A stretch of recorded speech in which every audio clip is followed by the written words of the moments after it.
Rome, 1953. The cameras are rolling on what would become one of cinema's most beloved romantic comedies. A nervous young actress stands trembling before one of Hollywood's biggest stars, and everyone on set is holding their breath, waiting for disaster. But what happened next didn't just save the movie. It rewrote Hollywood history forever.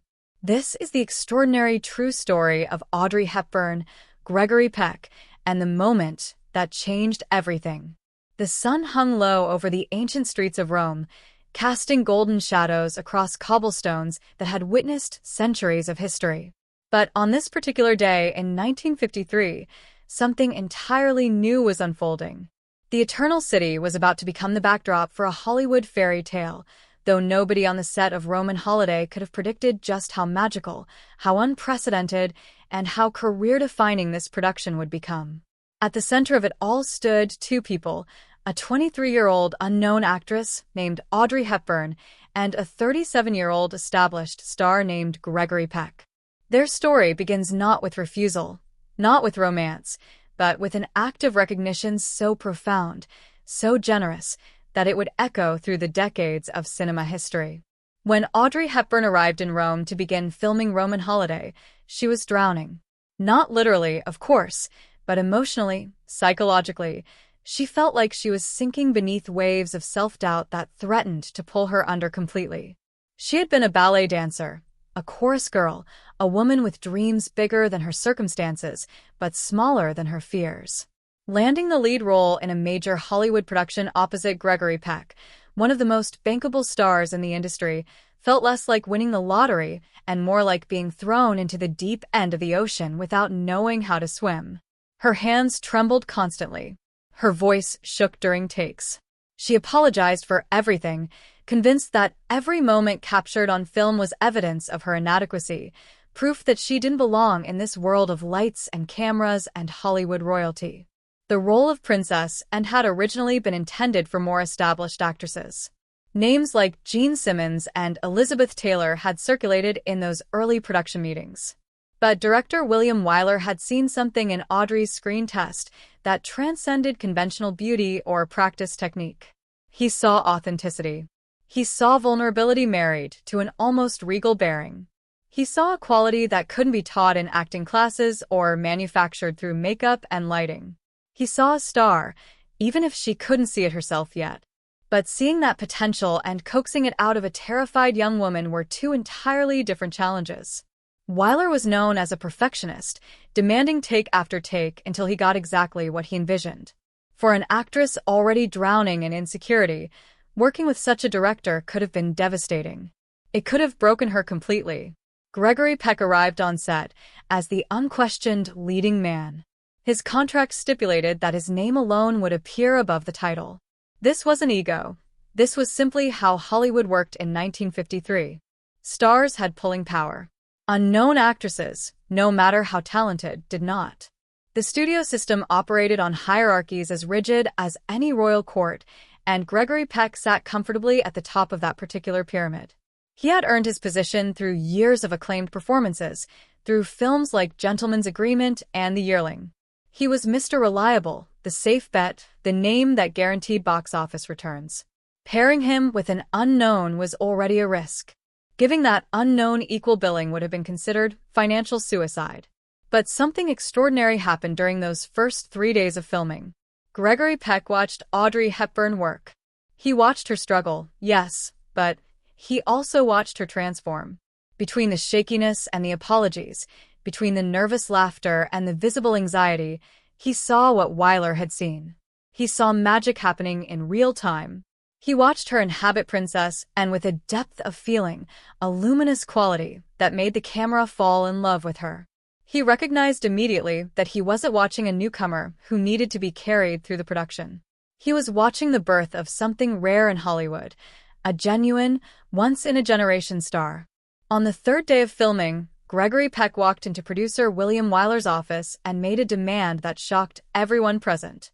He wanted Audrey Hepburn's name to appear alongside his above the title, in letters just as large as his own. He wanted equal billing for an actress who had never starred in a Hollywood film. The room went silent. This wasn't how things were done. This violated every unwritten rule of the studio system. More than that, it was a financial risk. Peck's name sold tickets. Hepburn's name meant nothing to audiences. Sharing that prime real estate above the title could potentially dilute the marquee value, could confuse audiences about who the real star was. From a business perspective, it made no sense whatsoever. But Peck wasn't making a business argument. He was making a moral one, an artistic one. He looked at those producers and said something that would become Hollywood legend. She's going to win an Oscar for this role, and I don't want to seem like a complete pig accepting the honor of solo billing above the title when I know she deserves it just as much. Think about that for a moment. An established male star, in an era when women in Hollywood had virtually no power, voluntarily giving up one of the most coveted privileges in the industry. He wasn't required to do this. His contract protected his position. He could have remained silent, taken his solo billing, and nobody would have criticized him. Instead, he recognized greatness and refused to diminish it for his own benefit. The resistance from the studio was immediate and fierce. Equal billing simply wasn't done for unknowns. What kind of precedent would this set? If every established star started demanding equal billing for their co-stars, the entire marketing structure of Hollywood would collapse. Names had value, and that value was carefully calculated, meticulously protected. But Gregory Peck stood firm. He wasn't requesting. He was insisting. And he had enough clout, enough respect in the industry, that his insistence carried weight. Eventually, reluctantly, the studio agreed. When Roman Holiday premiered, audiences saw both names above the title in equal prominence, Gregory Peck and Audrey Hepburn. For many viewers, it was the first time they'd ever seen or heard that name. By the end of the film, they would never forget it. But Peck's advocacy for Audrey extended far beyond contract negotiations. On set, he became her protector, her mentor, her constant source of encouragement. He saw how director Wyler's perfectionism, while ultimately beneficial for the film, was grinding Audrey down emotionally. After a particularly brutal series of takes where Wyler made Audrey repeat a scene 14 times, never quite satisfied, never quite explaining what he wanted different, Peck pulled the young actress aside. He told her about his own early days in Hollywood, about feeling like an imposter among real actors. He told her that Wyler's demanding nature meant he saw something worth demanding perfection from. If the director didn't believe in her talent, he would have settled for mediocrity. The fact that he pushed her so hard was proof of her potential, not evidence of her inadequacy. It was exactly what Audrey needed to hear in that moment. The perspective shift transformed her anxiety from a weight into a challenge she could meet.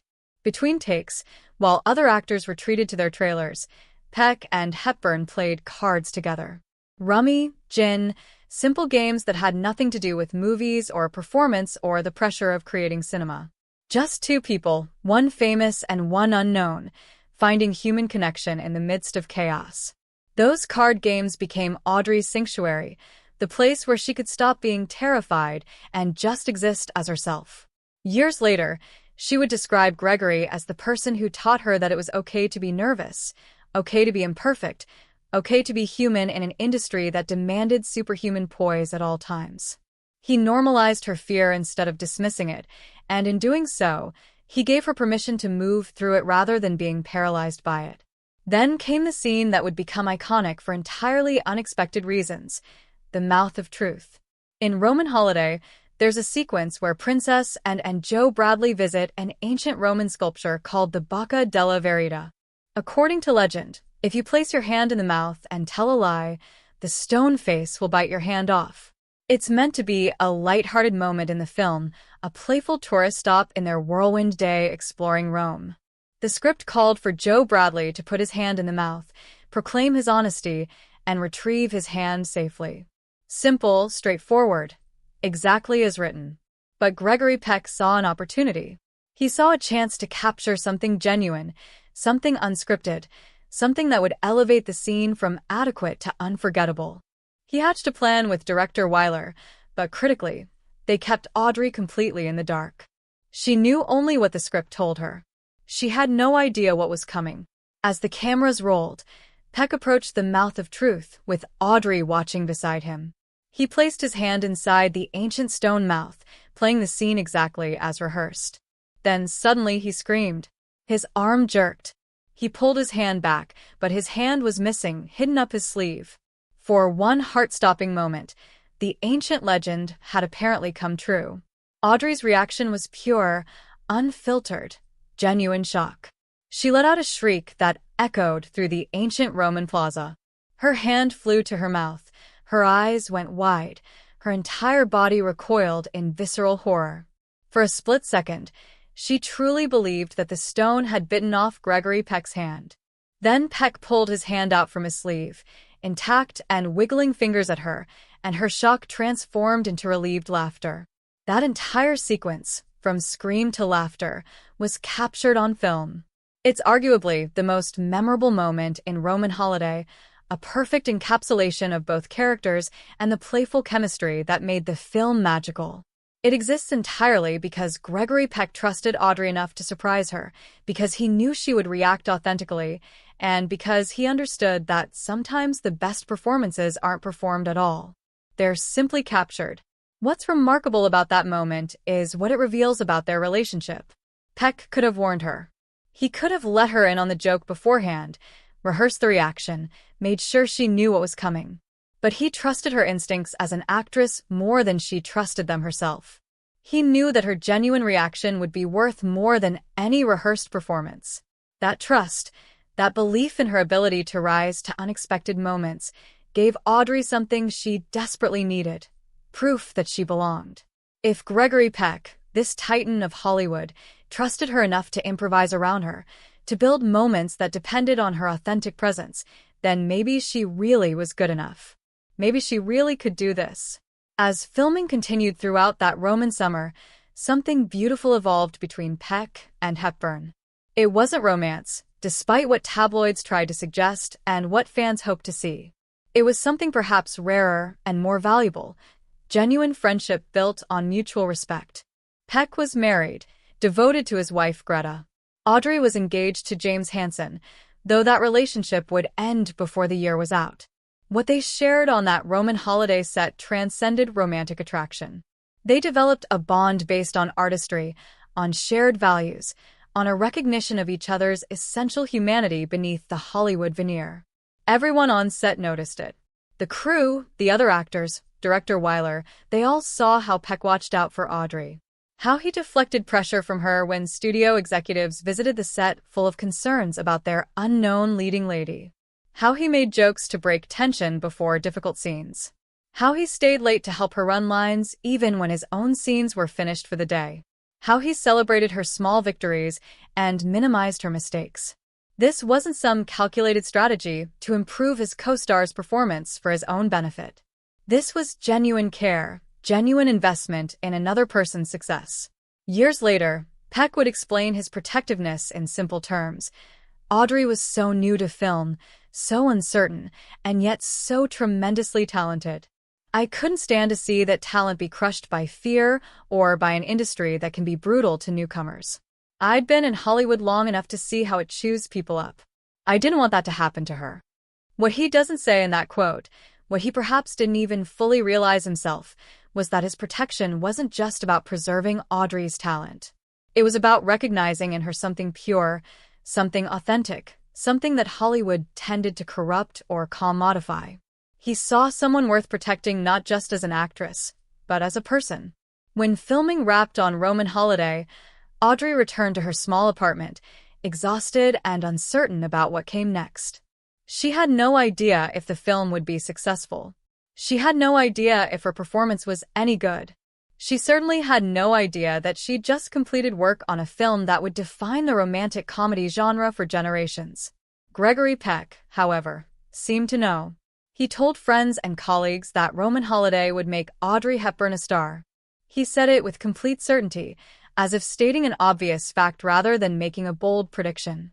People smiled indulgently, assuming he was being generous about his co-star. After all, that's what you did in Hollywood. You said nice things about the people you worked with. But Peck wasn't being polite. He was being prophetic. When Roman Holiday premiered in August 1953, the response was immediate and overwhelming. Critics didn't just praise the film. They fell completely in love with Audrey Hepburn. Review after review singled her out as a revelation, a completely fresh presence unlike anything Hollywood had seen before. The New York Times called her a young actress of extraordinary grace, poise, and charm. Variety declared that Audrey Hepburn has star quality to burn. But perhaps the most telling response came from audiences. People left theaters not talking about the beautiful Roman locations or the charming story. They left talking about Audrey, asking about Audrey, wanting to see more of Audrey. The award season that followed was a foregone conclusion. Audrey Hepburn was nominated for the Academy Award for Best Actress for her first major film role. This was virtually unheard of. Newcomers didn't get Oscar nominations, much less for their debut performances. But Roman Holiday had done more than launch a career. It had announced the arrival of a once-in-a-generation talent. When the envelope was opened at the 26th Academy Awards in March 1954, Audrey Hepburn's name was called. She had won. Gregory Peck's prediction, made months earlier when he demanded equal billing, had come true exactly as he said it would. In her acceptance speech, Audrey was characteristically humble and gracious. She thanked director William Wyler for believing in her.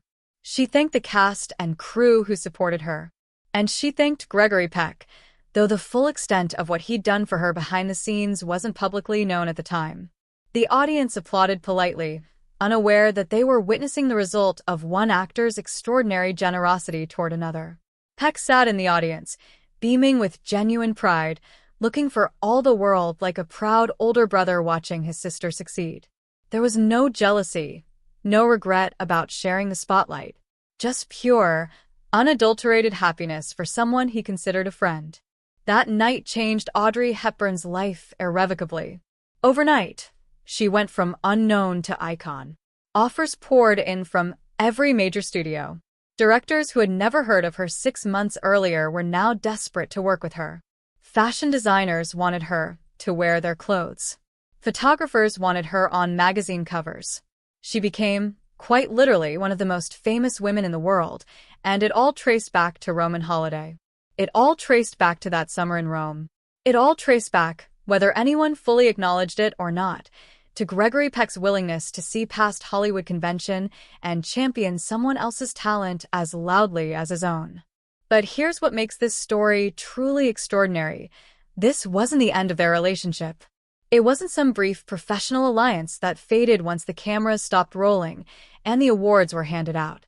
Gregory Peck and Audrey Hepburn remained close friends for the rest of Audrey's life. They corresponded regularly. They saw each other at industry events and deliberately carved out time for genuine conversation rather than Hollywood small talk. When either faced personal struggles, career challenges, or life transitions, they reached out to each other. Their friendship became one of those rare Hollywood relationships built not on mutual benefit or networking value, but on genuine affection and respect. In the decades following Roman Holiday, both Peck and Hepburn had remarkable careers. Peck continued to be one of Hollywood's most reliable leading men, delivering iconic performances in films like To Kill a Mockingbird, for which he won his own Academy Award. Audrey became a style icon, a beloved actress, and eventually a dedicated humanitarian working with UNICEF. Their paths crossed repeatedly at premieres, at charity events, at mutual friends gatherings. And every time, observers noted the warmth between them, the easy comfort, the inside jokes and shared memories from that summer in Rome when everything changed. There's a particularly poignant moment that illustrates the depth of their friendship. In the late 1980s, decades after Roman Holiday, Audrey was struggling with the end of her relationship with Robert Wolders. She was questioning many things about her life, feeling uncertain in ways that echoed that frightened young woman on the Roman Holiday set. She called Gregory Peck. They talked for hours. He reminded her of her strength, her resilience, her ability to face uncertainty and emerge stronger. He reminded her, essentially, of the person she'd become partly because he believed in her when she couldn't believe in herself. That conversation became a turning point for Audrey, helping her move forward with confidence rather than fear. It was Gregory Peck doing in her personal life what he'd done professionally on that Roman set, offering support exactly when it was needed most. The most heartbreaking and beautiful testament to their friendship came in January 1993. Audrey Hepburn died of appendiceal cancer at her home in Switzerland. She was 63 years old, far too young, taken far too soon. The world mourned. Tributes poured in from every corner of the globe. Presidents and paupers alike felt the loss of someone who had represented grace and compassion in a world often lacking both. Her funeral was a private affair, limited to close family and very few friends. Among those few was Gregory Peck. At Audrey's funeral, Gregory Peck stood before the small gathering and read a poem. Not just any poem, but Audrey's favorite, Unending Love by Rabindranath Tagore. His voice, that magnificent instrument that had carried so many films, shook with emotion as he read. I seem to have loved you in numberless forms, numberless times, in life after life, in age after age, forever. The words captured something essential about their relationship. Not romantic love, but something perhaps deeper. The recognition of a soul that resonates with your own across time and circumstance. As Peck read, tears streamed down his face. This man who had commanded the screen for decades, who had played lawyers and soldiers and heroes and villains, stood vulnerable in his grief for a friend he'd known for 40 years. A friend whose career he'd helped launch, whose talent he'd recognized before the world did, whose loss left a hole that couldn't be filled. In interviews after Audrey's death, Gregory Peck spoke about her with a tenderness that revealed just how much she'd meant to him. Everyone on the set of Roman Holiday was in love with Audrey, he said. We did that one picture together, and I think it was the happiest experience I ever had on a movie set. He talked about her warmth, her kindness, her ability to make everyone around her feel valued and seen. He talked about how she never let fame change her essential nature, how she remained humble and gracious even as she became one of the most recognizable women on earth.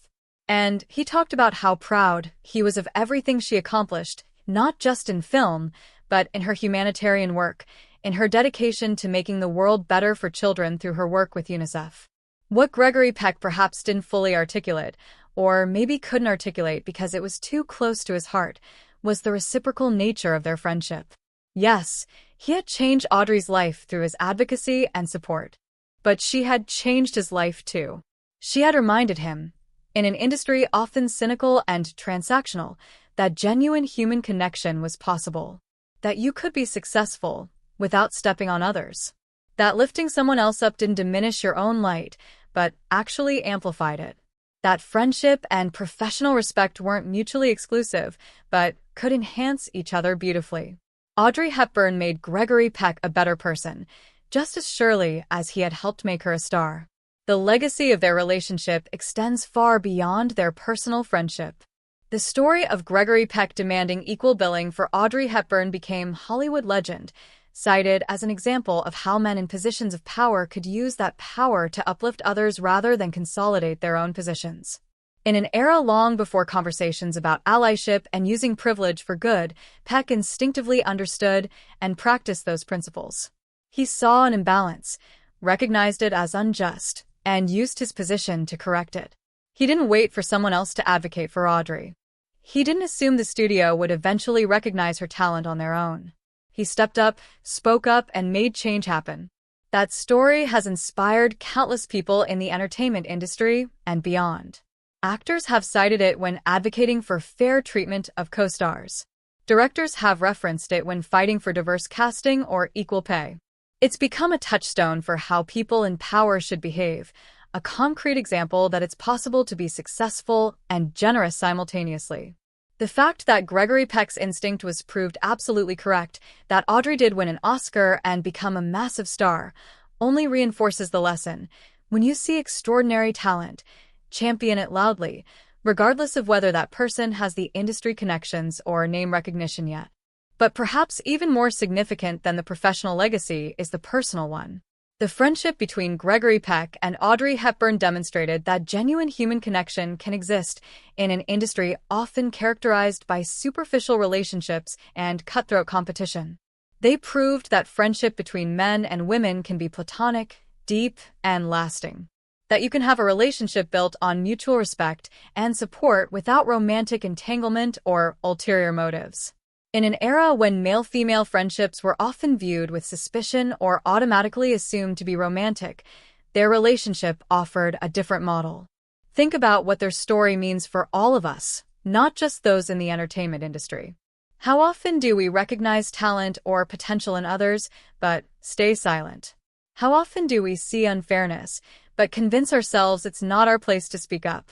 How often do we calculate the cost to ourselves of helping someone else, and decide the cost is too high? Gregory Peck's actions on the Roman holiday set challenged those calculations. He had nothing to gain professionally from demanding equal billing for Audrey. In fact, he potentially had something to lose.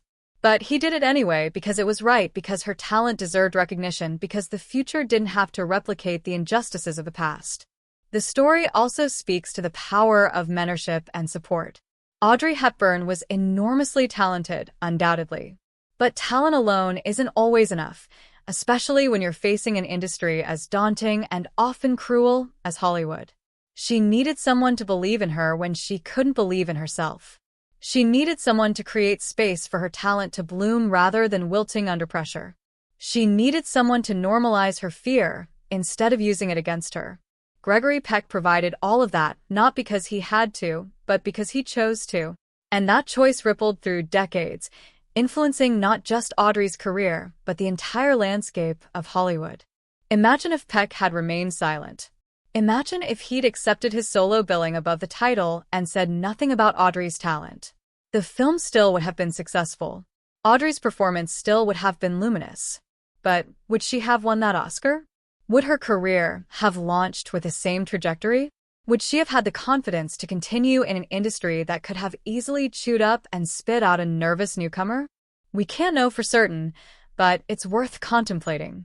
One person's decision to speak up, to advocate, to use their privilege for someone else's benefit may have been the difference between a good career and an iconic one. The scene at the Mouth of Truth, that improvised moment of genuine surprise and delight, has become one of the most beloved sequences in romantic comedy history. Film students study it. Directors reference it. Audiences watch it again and again, charmed by its spontaneity and authenticity. But knowing the story behind it adds layers of meaning. It wasn't just a clever directorial choice or a lucky accident. It was Gregory Peck saying to Audrey Hepburn, through his actions, "I trust you.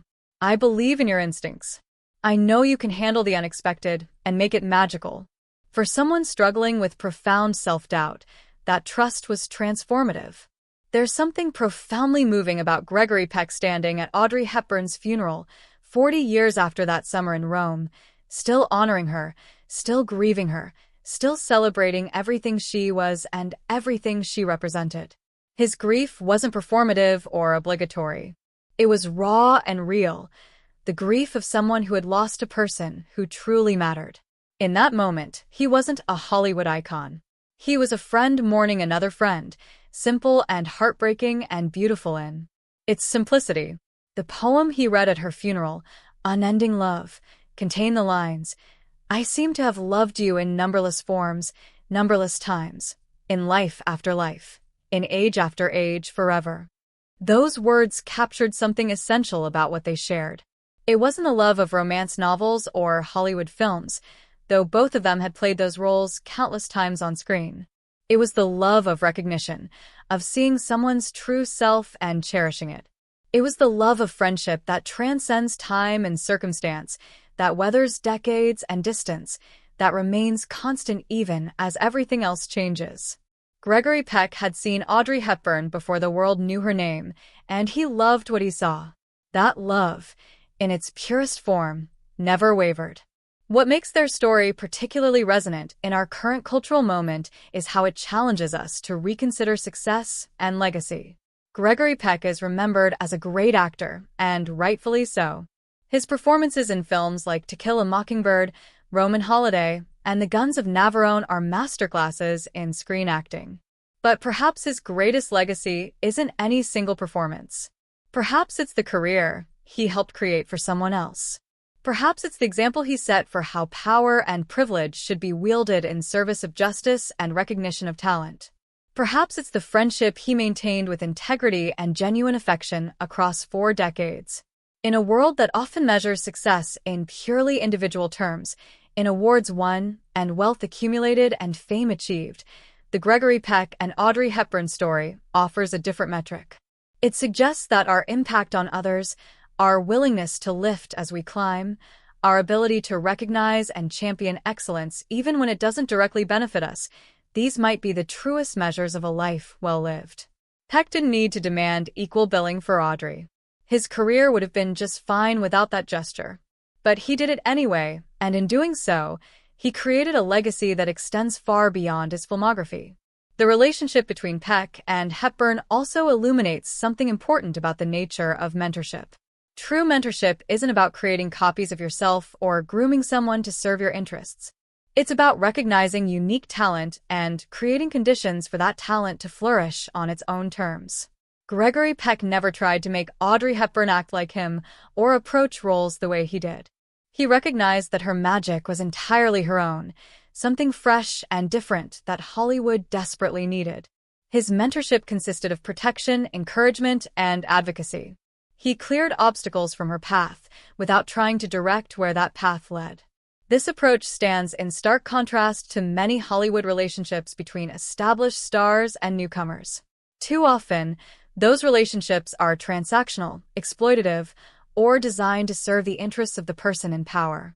The mentor takes credit for the protégé's success, or demands loyalty and deference in return for basic professional respect. But Peck asked nothing from Audrey except that she be herself, that she trust her instincts, that she believe in the talent he could already see. And when she succeeded, he celebrated without claiming credit, proud simply to have witnessed her journey.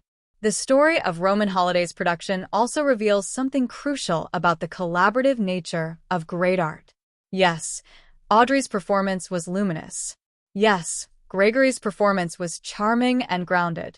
But the magic of that film emerged from their chemistry together, from the genuine affection and respect that flowed between them on screen because it existed between them off screen. You can't fake that kind of connection. Audiences sense it instinctively, even if they can't articulate why a particular pairing works. The reason Roman Holiday endures while countless other romantic comedies have faded into obscurity is partly technical excellence, partly William Wyler's direction, but mostly the authentic relationship between its 2 stars. That authenticity came directly from how Gregory Peck treated Audrey Hepburn during production. Imagine if he'd been dismissive or condescending toward this nervous newcomer. Imagine if he'd pulled rank, made her feel small, emphasized the vast gulf between his experience and her inexperience. Their on-screen chemistry would have suffered. The film would have been competent but cold. Instead, his generosity created an environment where Audrey could relax enough to be brilliant, where she could take risks because she felt supported, where she could bring her full self to the role because she wasn't spending all her energy on managing anxiety. This is a lesson that extends far beyond filmmaking.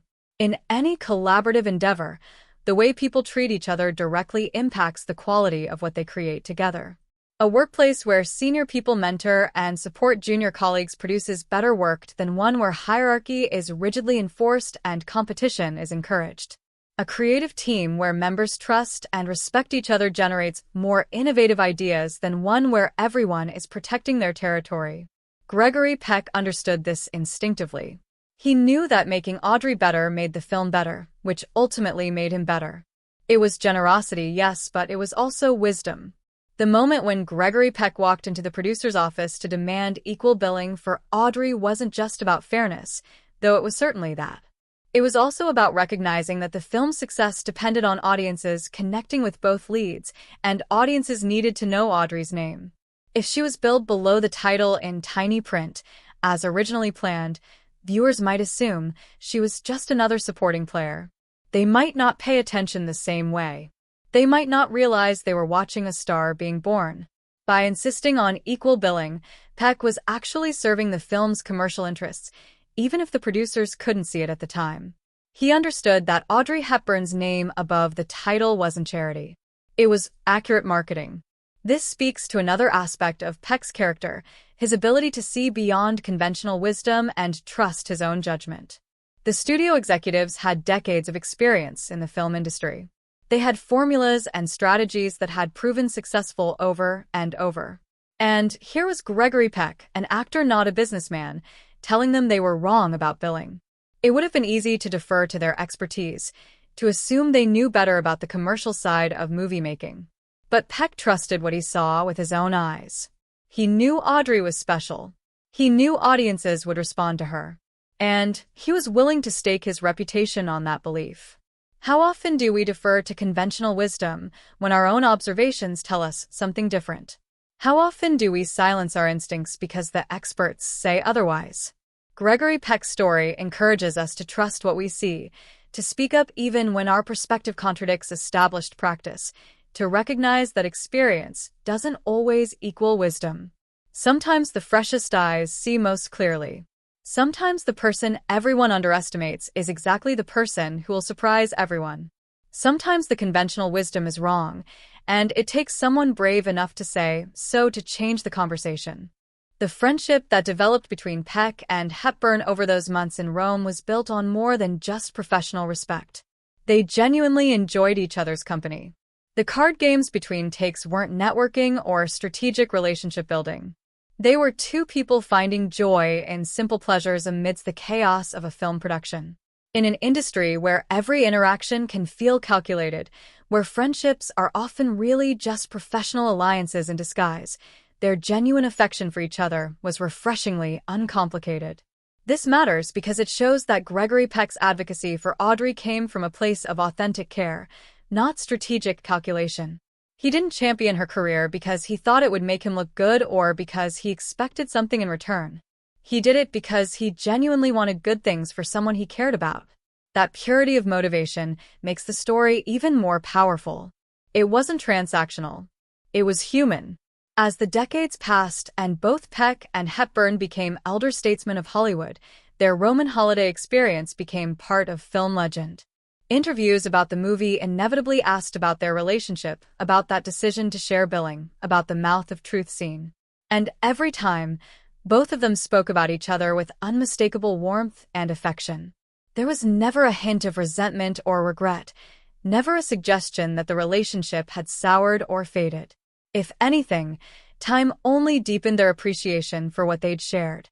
Audrey frequently credited Gregory with giving her the confidence to continue in Hollywood when she easily could have been overwhelmed and given up. She spoke about how his belief in her became a foundation she could build on, how in her moments of deepest doubt throughout her career, she would remember that Gregory Peck had seen something in her worth championing. That memory became a talisman she carried through decades of film work, through personal struggles, through the ups and downs of a life lived very much in the public eye. Gregory, for his part, always spoke of Audrey as one of the great joys of his career. Not just as an actress, though he praised her talent extensively, but as a person. He talked about her kindness, her intelligence, her sense of humor. He talked about how she made everyone around her better simply by being who she was. And he talked about how much he learned from her, how watching her work taught him new approaches to his own craft, how her dedication to humanitarian causes later in life inspired his own charitable work. This mutual admiration and genuine friendship lasted until Audrey's death, and honestly, it lasted beyond it. Gregory Peck spoke about Audrey Hepburn for the rest of his life, with the kind of reverence usually reserved for talking about the departed loved ones closest to us. He kept photos from Roman holiday in his home. He told stories about that summer in Rome to anyone who would listen. He ensured that new generations understood not just what a remarkable actress Audrey had been, but what a remarkable human being she was. When Gregory Peck himself passed away in 2003, a decade after Audrey's death, obituaries and tributes inevitably mentioned Roman holiday and his friendship with Audrey Hepburn. It was considered one of the defining relationships of his life, as significant as his marriages and his relationships with his children. That a friendship, a platonic relationship between colleagues, would be considered that important speaks to just how deep and meaningful the connection was. The story of what happened on the set of Roman Holiday resonates because it gives us a model for how to behave when we find ourselves in positions of power or privilege. Gregory Peck could have done nothing. He could have enjoyed his solo billing, been polite to his nervous co-star, delivered his performance, collected his paycheck, and moved on to the next project. No one would have criticized him. But he chose to do more. He chose to see beyond his own immediate interests to recognize someone else's potential. He chose to use his power to create opportunity for someone who lacked it. And in doing so, he changed the trajectory of cinema history. Think about the ripple effects of that choice. Audrey Hepburn went on to star in Sabrina, Breakfast at Tiffany's, My Fair Lady, Wait Until Dark, and numerous other beloved films. She became a fashion icon who influenced style for generations. She became a humanitarian who brought attention to children's causes worldwide through her work with UNICEF. She became a symbol of grace and elegance that continues to inspire people decades after her death. All of that was possible, at least in part because Gregory Peck saw her talent and insisted the world see it too. But the ripples extend even further. Every young actress who knows the story learns that advocacy matters, that allies matter, that people in power can choose to use that power generously. Every person in any industry who hears the story learns that lifting others up doesn't diminish your own achievements, but actually enhances your legacy.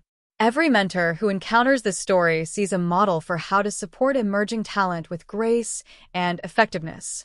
The lessons of that Roman summer in 1953 continue to reverberate through our culture in ways that are impossible to fully measure. The contrast between what Gregory Peck did and what he could have done illuminates the nature of true generosity. Generosity isn't just giving away what you don't need. It's sharing what you value, what is power, what matters. Gregory Peck's name above the title had power. It had commercial value. It was a privilege he'd earned through years of acclaimed work. Sharing that privilege, insisting that Audrey's name carry equal weight, was genuine generosity because it cost him something. Not financially, perhaps, but in terms of exclusive status, of that solo spotlight that most stars guard jealously. This kind of generosity is particularly powerful because it challenges zero-sum thinking. Zero-sum thinking says there's only so much success to go around, so someone else's victory is your loss. Gregory Peck rejected that thinking entirely. He understood that Audrey's success didn't diminish his own. If anything, being associated with the discovery and championing of one of cinema's greatest stars enhanced his legacy far more than solo billing ever could have. He saw abundance where others saw scarcity, possibility where others saw competition. We live in a world that often encourages zero-sum thinking. We're told resources are limited, opportunities are scarce, and we need to grab what we can before someone else takes it. The Gregory Peck and Audrey Hepburn story offers a different model. It suggests that generosity creates abundance, that supporting others' success can enhance rather than diminish our own, that the legacy of lifting others up can be more valuable than the legacy of individual achievement. The image of Gregory Peck reading poetry at Audrey Hepburn's funeral, tears streaming down his face, is perhaps the purest distillation of their relationship. Here is a man who had everything Hollywood could offer: fame, success, respect, wealth, a remarkable career spanning decades. And what moved him to tears wasn't his own achievements, but the loss of a friend. What he chose to honor in that moment wasn't his own legacy, but hers. What he wanted people to remember wasn't what he had given her, but what she had been: talented, kind, dedicated, exceptional. That funeral moment also reveals the courage of vulnerability. Gregory Peck was from a generation of men taught to suppress emotion, especially in public. Crying at a funeral wasn't uncommon, but the depth of visible grief he displayed could have been seen as excessive or embarrassing by the standards of his era. He didn't care. His grief was real, and he didn't hide it. In showing his vulnerability, in letting people see how much Audrey's death affected him, he honored their friendship more than any polished eulogy could have. He showed that loving someone, caring about someone, grieving for someone is nothing to hide or minimize. It's the most human thing we can do. The poem he read, with its themes of souls recognizing each other across time and space, suggests that Gregory understood their friendship as something almost fated. Out of all the actors he could have been paired with, out of all the films he could have made, he found himself opposite Audrey Hepburn in Rome in 1953. And that pairing, that moment, created a bond that would sustain them both through decades of joy and sorrow, triumph and challenge, public success and private struggle. They found in each other something rare: true understanding, true friendship, true mutual respect. For those of us watching this story from the outside, trying to understand what made it so special, perhaps the key is authenticity. Gregory Peck and Audrey Hepburn were authentic with each other in an industry built on illusion. They saw past the Hollywood machinery to recognize each other's humanity. They built the relationship based on who they actually were, not the personas they projected to the world. And that authenticity created a foundation strong enough to support a friendship that lasted 40 years. The story also teaches us about timing and decisiveness. Gregory Peck didn't wait to see if Audrey Hepburn would become successful before advocating for her. He didn't hedge his bets or hold back his support until it was safe. After just 3 days of filming, he walked into that producer's office and demanded equal billing. 3 days. Most people would need months, years maybe, to make such a definitive judgment about someone's talent. But Peck trusted his instincts. He saw what he saw, and he acted on it immediately. How different the story might have been if he'd waited. If he'd thought, let me see how the full production goes before I stick my neck out. If he'd calculated the risks more carefully, weighed the potential downsides, considered his own interests more thoroughly. The moment would have passed. The contracts would have been finalized. Audrey would have been billed below the title, and while she still might have won that Oscar, the symbolism would have been different. The message sent to the industry would have been different. Decisiveness mattered. Acting on his conviction without delay mattered. This is a powerful lesson for all of us. When we see injustice, when we recognize exceptional talent being undervalued, when we notice someone who needs advocacy, we have to act. Not next week, not when it's convenient, not when we've calculated all the potential consequences. Now. In the moment. With decisiveness and courage. Gregory Peck's story shows us what's possible when we trust our instincts and act on our convictions without delay. The relationship between Gregory Peck and Audrey Hepburn also offers insights into what makes friendships last. They were friends for 40 years, from 1953 until Audrey's death in 1993. That's longer than many marriages, longer than most professional relationships, longer than some people's entire careers. What made their friendship survive when so many Hollywood relationships flame out after the publicity tour ends? First, mutual respect. They never took each other for granted. Gregory never assumed his early advocacy meant Audrey owed him anything. Audrey never reduced Gregory to just the man who helped her career. They saw each other as complete human beings, worthy of respect independent of their professional accomplishments. Second, genuine affection. They actually liked each other. They enjoyed each other's company. This wasn't a relationship maintained out of obligation or professional courtesy. They sought each other out because being together brought them joy. Third, shared values. Both were dedicated to their craft. Both maintained integrity in an industry that didn't always reward it. Both used their fame for humanitarian purposes later in life. They recognized in each other a kindred spirit, someone who understood what mattered beyond the superficial trappings of Hollywood success. Fourth, space and independence. They didn't cling to each other or demand constant attention. They lived their separate lives, pursued their own careers, had their own families and relationships. But they remained present for the moments that mattered, showing up when it counted, maintaining the connection without suffocating it. These principles apply far beyond Hollywood friendships. Any lasting relationship requires these elements: respect, affection, shared values, and healthy independence. The Gregory Peck and Audrey Hepburn friendship demonstrates what's possible when all these elements align. One of the most touching aspects of their story is how Gregory continued to advocate for Audrey throughout her career, not just at the beginning. When she faced criticism for her singing voice in My Fair Lady, when she dealt with personal struggles that threatened to derail her work, when she transitioned from actress to humanitarian, and some questioned whether she was qualified for that role. Gregory was there, defending her, praising her, reminding the world of her exceptional qualities. His advocacy wasn't a one-time gesture. It was a lifelong commitment.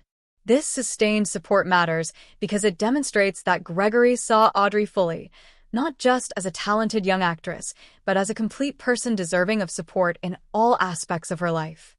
He didn't compartmentalize their friendship or limit his advocacy to professional matters. When Audrey needed a friend, he was a friend. When she needed someone to believe in her, he believed. When she needed someone to tell the world she was remarkable, he told the world. For 40 years. Imagine having a friend like that in your own life. Someone who sees your potential before you see it yourself. Someone who uses their influence to create opportunities for you. Someone who celebrates your victories without jealousy and supports you through your struggles without judgment. Someone who shows up not just when it's convenient, but when it matters most. Someone who remains constant across decades, through all the changes and challenges life inevitably brings. That's what Gregory Peck was for Audrey Hepburn. That's what their friendship represented. And remarkably, the relationship was reciprocal. Audrey supported Gregory too, though perhaps in less publicly visible ways. She was there for him during his own personal struggles, his own moments of doubt, his own transitions and challenges. She brought lightness and grace into his life, reminded him of beauty and possibility when cynicism threatened to take hold. She was, by all accounts, a remarkable friend to him as well. Their relationship worked because it flowed both ways, because they both gave and both received, because neither kept score or demanded more than they offered. The story of Roman Holiday, of that summer in Rome, of what Gregory Peck did for Audrey Hepburn, has been told and retold countless times. It appears in biographies and documentaries, in film history courses and industry retrospectives. It's referenced whenever people discuss Hollywood mentorship or when examples are needed of how to use privilege generously. It has become, quite literally, legendary. And like all legends, it carries meaning beyond the literal facts. The legend tells us that goodness is possible even in an industry often characterized by cruelty and exploitation. It tells us that powerful people can choose to lift others up rather than keeping them down.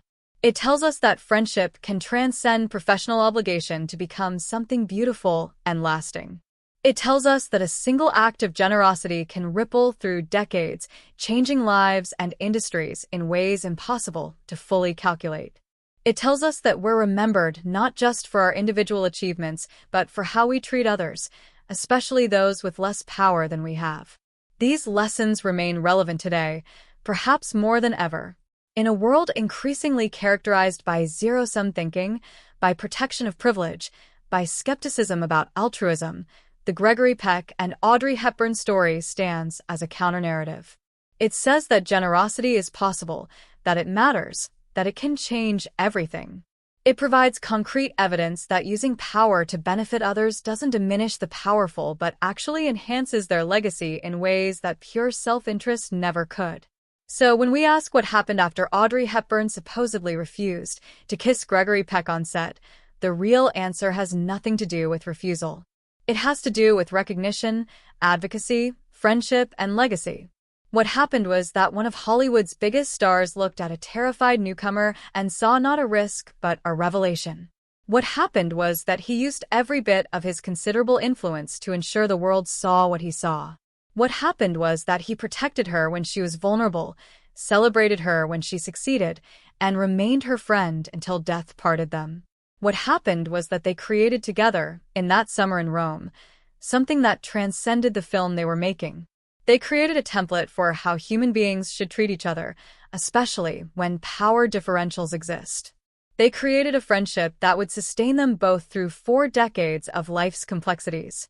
They created a story that would inspire generations of people to recognize talent, to advocate for the undervalued, to use their privilege generously, to build real relationships in a world of superficial connections. What happened was that Gregory Peck saw Audrey Hepburn drowning in self-doubt and threw her a lifeline. He saw her talent when she couldn't see it herself and insisted the world acknowledge it. He saw her humanity beneath the Hollywood veneer and honored it. He saw an opportunity to make a difference in someone's life and took it, immediately and wholeheartedly, without calculating the personal cost. And what happened as a result? A star was born, a career was launched, an Oscar was won. But more than that, a friendship was forged that would endure for 40 years. A model of generous mentorship was established that would inspire countless others. A story was created that would be told and retold, teaching new generations what's possible when we choose kindness over self-interest, when we see potential instead of risk, when we use our power to lift others up. That's what happened next. And it changed everything. Not just for Audrey Hepburn, though it certainly changed her life in every possible way. Not just for Gregory Peck, though it created a legacy far more meaningful than any individual performance could have. Not just for Roman Holiday, though it made the film infinitely better than it would have been without their authentic connection. It changed everything for how we think about mentorship, about friendship, about Hollywood, about human relationships, about what we owe each other, about what's possible when someone with power chooses to share it rather than hoard it. The next time you watch Roman Holiday, pay attention to that scene at the mouth of truth. Watch Audrey's genuine shock when Gregory Peck pretends a stone has bitten his hand. Watch her scream of surprise transform into delighted laughter. Watch the ease between them, the comfort, the authentic affection that radiates from every frame. And remember that you're watching the result of one person seeing another's potential and doing everything in his power to help that potential flourish. Remember that behind that luminous performance, behind Audrey Hepburn's breakout role that would launch one of cinema's most remarkable careers, was Gregory Peck quietly, decisively, courageously advocating for her. Demanding equal billing when convention said newcomers didn't deserve it. Protecting her from the pressures that could have crushed a less supported actress. Building her confidence when her own mind tried to tear it down. Being her friend when she desperately needed one. And remember that this isn't just a Hollywood story. It's a human story. It's a story about what we can be for each other when we choose generosity over self-interest, when we recognize that another person's success doesn't diminish our own, when we use whatever power we have to create opportunities for those who lack it. It's a story that challenges us to look at our own lives and ask, who needs our advocacy? Whose talent are we seeing, but not championing? Who could benefit from our support, our belief, our willingness to share the spotlight? The answer to what happened next isn't found in a single moment. It's found in 40 years of friendship. It's found in every interview where they spoke warmly about each other. It's found in Gregory Peck standing at Audrey Hepburn's funeral, tears streaming down his face, honoring a friendship that had sustained them both through 4 decades.